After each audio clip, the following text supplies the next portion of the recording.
Avec l'aide d'Akadosh Baruch Hu, on est dans la suite de l'étude du Chafetz Chaim, l'étude quotidienne. La dernière fois, en fait, on a expliqué que euh, lorsque, en plus du fait euh, de raconter à une personne, on raconte à plusieurs personnes, alors on transgresse l'interdit aussi si ça amène la mahloket, bienvenue à tous ceux qui nous ont rejoints, à faire ce qu'on appelle de l'otik korah v'ka'adato.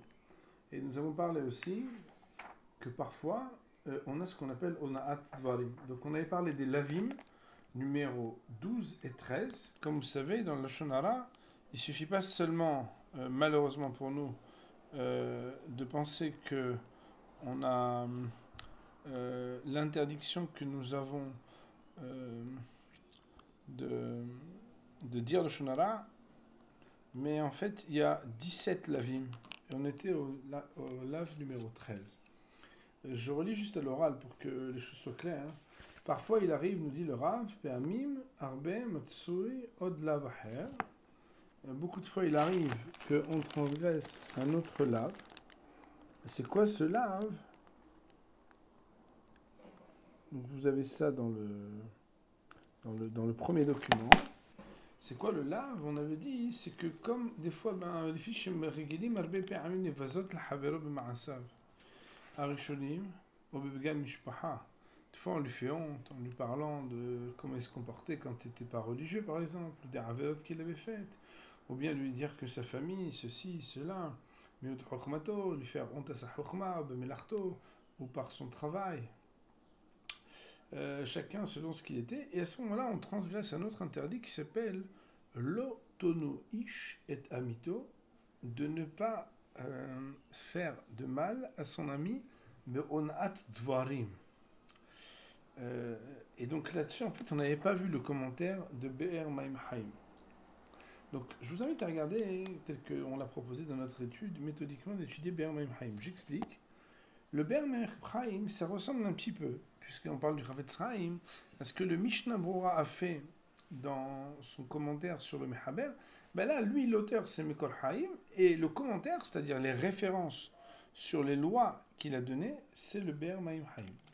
Donc, là où il a dit, je prends les mots quand même, que par beaucoup de fois, il arrive qu'on transgresse l'interdit de faire honte à notre prochain et d'arriver à Ona'at Dvarim. Il dit le Rav. Donc, je suis dans le Hot Yud Gimel, la page 56, en bas. Ou Pe'ami, et de nombreuses fois, Arbe Bema'asav Arishonim B'gam Mishpacha. Le Rav, il nous dit qu'il est établi B'amtia. Ça, c'est ramené dans la Gemara de B'amtia, la page 58b. Mishnah. Dans la Mishnah qui dit que de la même manière qu'on peut causer un dommage à quelqu'un avec son argent, aussi on peut causer un dommage à son prochain en lui disant des paroles qui sont désobligeantes. La Gemara dit si c'était quelqu'un qui a fait tchouva, on n'a pas à lui dire rappelle-toi comment tu étais quand tu étais comme ci et comme ça. Rappelle-toi, tes parents n'hésitaient pas tellement, et ton père il a fait ça, etc.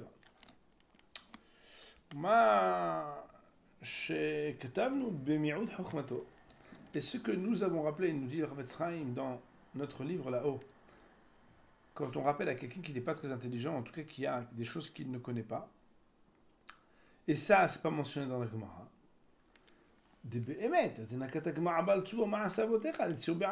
C'est parce que le Chafetz Chaim nous explique comment il a compris la Gemara, que ce que la Gemara elle a choisi le langage d'enseigner sur le cas du Baal Tshuva ou des actions des pères, c'était uniquement un exemple qu'elle a pris. Mais la même loi s'applique dans tous les cas de figure, quel que soit le dommage que tu causes à ton ami lorsque tu lui parles. Dès que tu lui dis quelque chose qui lui fait de la peine, alors tu enfreins l'interdit de l'autonou be'onat dvarim. Comme c'est marqué dans Hoshen Mishpat, à l'article 228, alinéa 4, où il y a marqué là-bas, Kigonim Nishal She'ela. Par exemple, si quelqu'un, une fois, on lui pose une question, et par exemple, il est rave, Alors il lui dit, Marlo, ma tashiv ata, biddavar hazeh. Alors toi, qu'est-ce que tu dirais? Veo yodea, sheno yodea. Mais tu sais que l'autre à qui tu poses la question, il ne sait pas. Mais qu'il sait baiser à Aïcha. Et comme des choses qui ressemblent à ça. Autrement dit, quand on a quelqu'un à côté de nous, on sait qu'il ne sait pas. Et qu'on va le gêner en lui posant la question, bah alors qu'est-ce que tu aurais répondu toi? Alors, bien évidemment, Rabotai, des fois on veut, pour un talmide, lui dire qu'est-ce que vous en pensez, le faire réfléchir, etc. Mais si on prend le risque, de l'amener à avoir une gêne, alors c'est transgresser l'interdit de l'autre tonu ish et amito.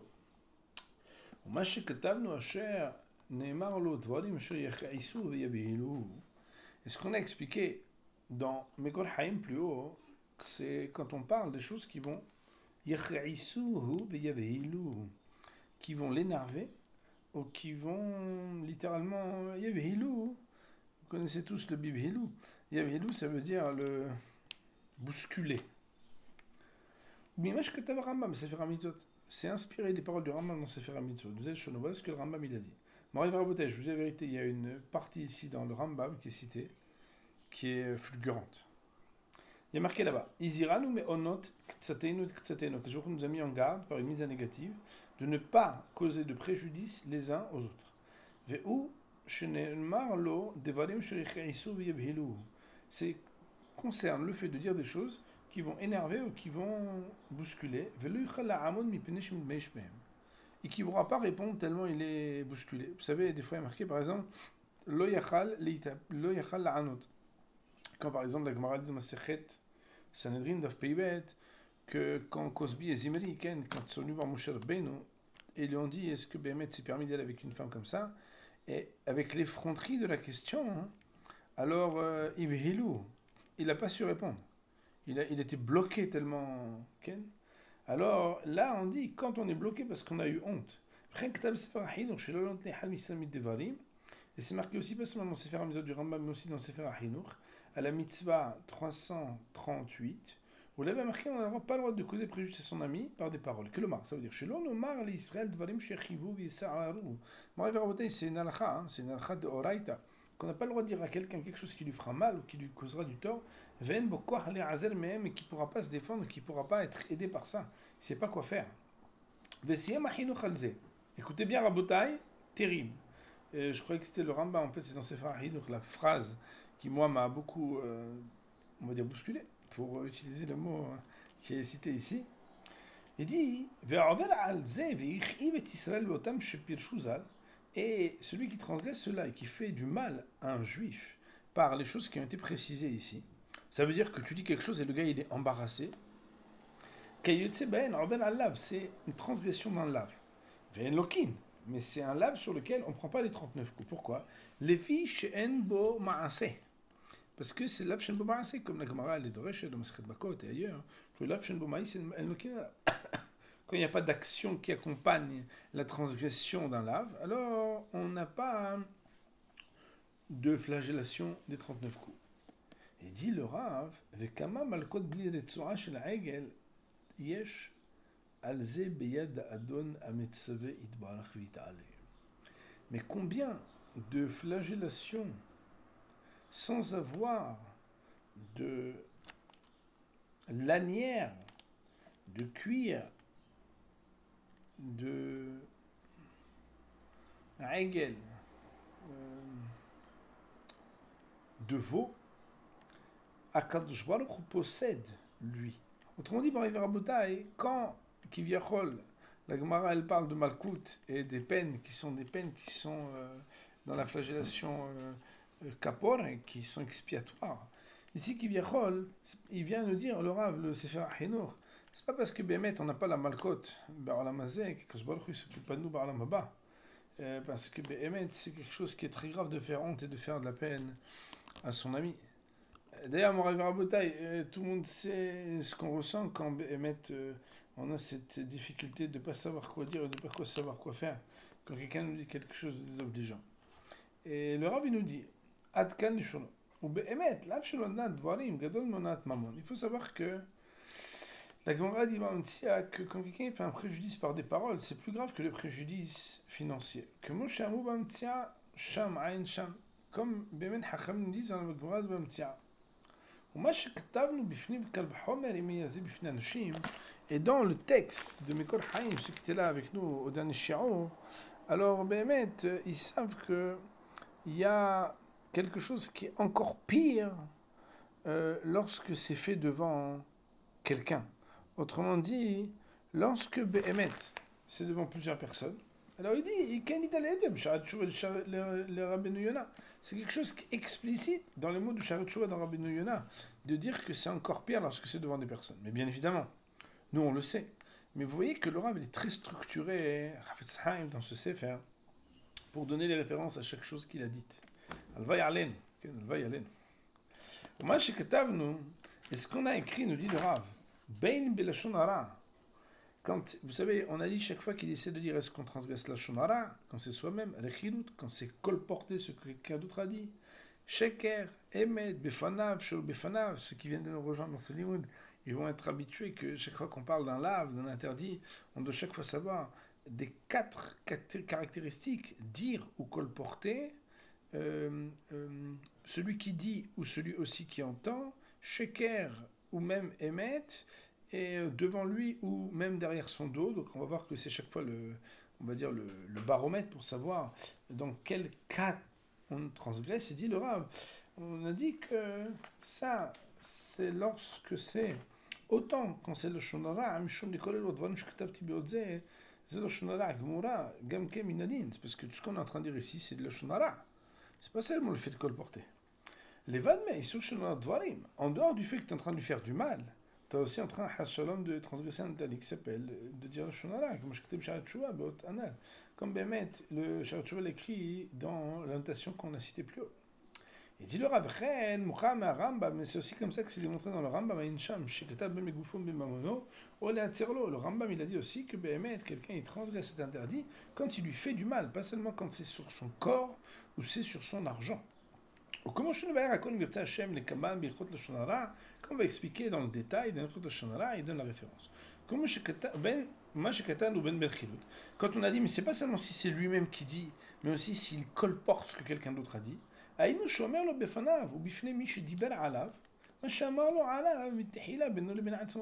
C'est comme si par exemple Reuven et Shimon ils ont parlé de Lévi tous les deux.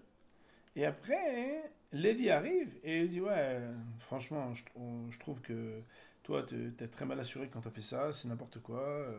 Je trouve que... Ou bien il lui fait une peine. Des minastam, parce qu'a priori, par défaut, ça lui fait de la peine.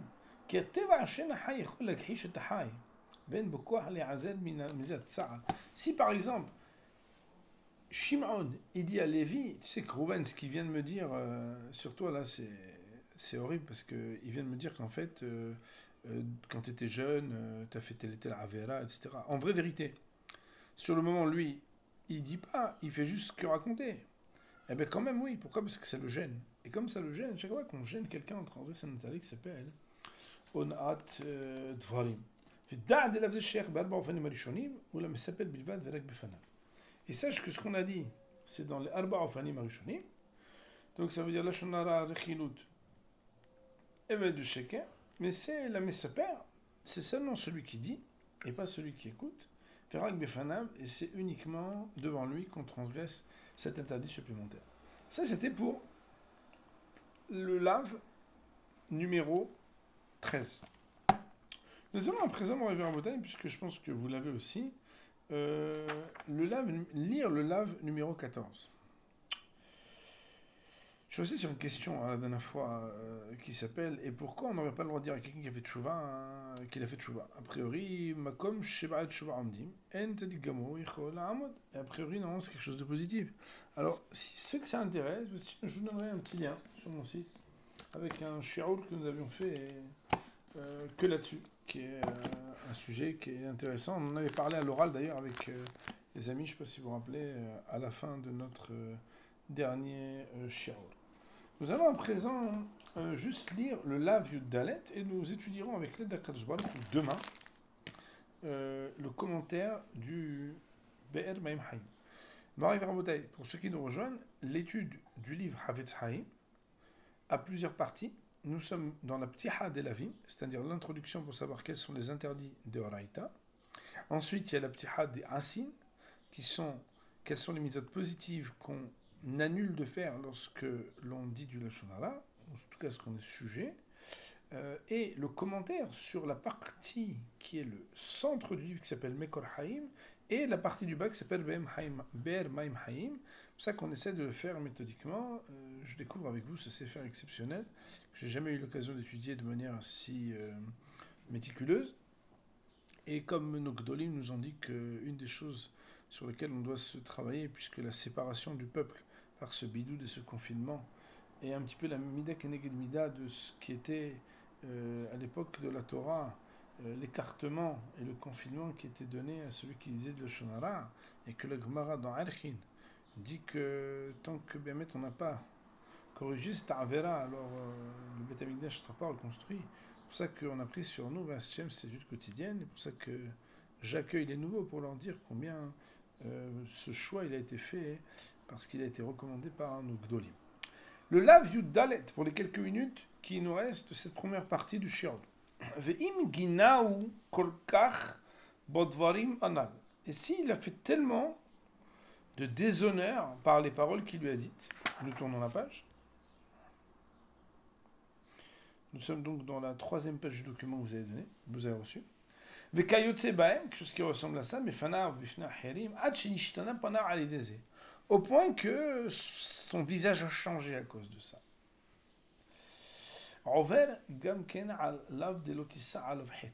Il transgresse aussi l'interdiction de l'otissa alavhet, c'est-à-dire et tu ne porteras pas à cause de lui une faute.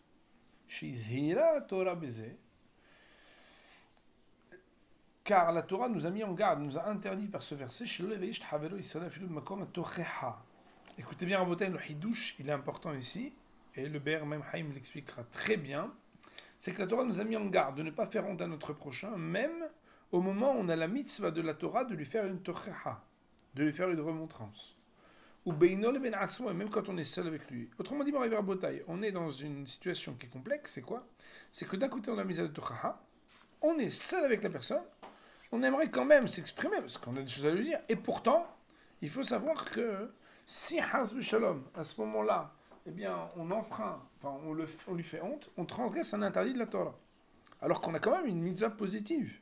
Et cette mitzvah positive de faire la Torah qui nous est proposée est limitée par un autre interdit négatif, qui est risqué par la mitzvah de Torah, qui s'appelle de ne pas faire la boucha. C'est-à-dire de ne pas parler des choses dures avec lui au point de lui faire honte. Si déjà au moment de la Torah, et quand tu es seul avec lui, déjà tu risques et tu as l'interdit de faire ce qu'on appelle la boucha, lui faire honte.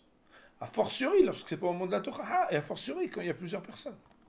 Et tout ce qu'on est en train de dire maintenant, c'est quand il y avait personne, et tu l'as fait quand même honte. Mais si Hazou Shalom, en plus de ça, il lui a fait honte en public, alors là, les mots Rabotai sont terribles. Kvar Keratu Razal Me'olamabba. Hachamim l'ont déjà, pas seulement donc averti par la mitzvah interdite de la Torah, de l'Otsar Lav-Het, mais Hachamim l'ont écarté littéralement, excommunié du Olamabba. Puisque Hachamim nous ont dit la Gemara de Mtsi'a, celui qui fait honte à son prochain en public, autrement dit, dans cet interdit-là, le 14e interdit que l'on risque d'enfreindre lorsqu'on dit le Lashon Hara, eh bien c'est lorsque le Lashon Hara, dans certaines circonstances, puisqu'on étudiera dans Be'er Maim Haïm demain, que ça ne se fait pas dans n'importe quel cas, puisque là, par exemple, il faudrait que la personne soit présente déjà, etc.